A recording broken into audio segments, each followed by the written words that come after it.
السلام عليكم ورحمة الله وبركاته ما شاء الله ሰበር ዜና ሰበር መረጃ ነው ያው ይሄን ሰሙን ሲያናጋ የነበረው ማህበረሰቡ ሙስሊሙን እርስ በርሱ ሲያጨቃጭቅ የነበረው የሙፍቲ መቃብርን በተመለከተ ወይም የተቀበሩበትን ቦታ በመኖሪያ ቤታቸው በተመለከተ ዛሬ የኢትዮጵያ እስልምና ጉዳዮች ከፍተኛ ምክር ቤት ባወጣው መግለጫ መሰረት በ12ኛው መካነ መቃብር ተደርጎ እንዲያዝና ከዚህ በኋላ ሙስሊሙ ማህበረሰብ ልክ እንደማንኛውም መቃብር ስፍራ እንደሚጠቀምበት እንደዚሁም ደግሞ እንደማንኛውም መቃብር ስፍራ ደግሞ የሚያስፈልገውን ነገር በመጅሊስ እውቅና ስር ሆኖ በመጅሊስ እንዲተዳደር ተወስኖ መግለጫ ተሰጥቷል። መግለጫውን ፌስቡክ ገጼ ላይ እለቀዋለሁኝ፣ እዛው ላይ ተከታተሉት።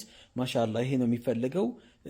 ስለዚህ በዚህ አጋጣሚ ስትለፉ የነበራችሁ ድምጽ ስትሆኑ የነበራችሁ ሸሪዓውን ለማስጠበቅ ስትተጉ የነበራችሁ ወንድሞች ወገኖች በአጠቃላይ ጀዛኩሙላሁ ኸይረን። ማሻአላህ ውጤታችሁ ፍሬ አፍርቷል። ሹክራን ወጀዛኩሙላሁ ኸይረን። ሰላም አለይኩም ወራህመቱላሂ ወበረካቱ።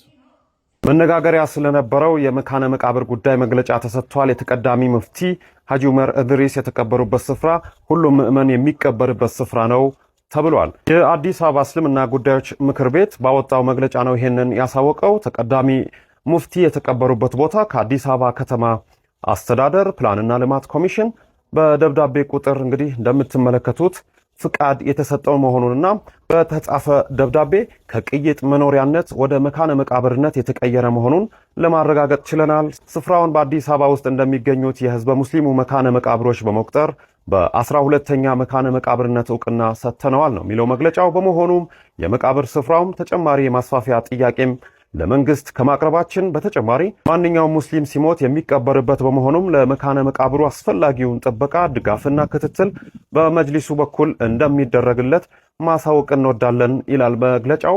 ስለሆነም ካሁን በኋላ ከመካነ መቃብሩ ጋር በተያያዘ የሚደረጉ ማንኛውም አይነት አጀንዳዎች ሊቆሙ እንደሚገባም አሳውቋል።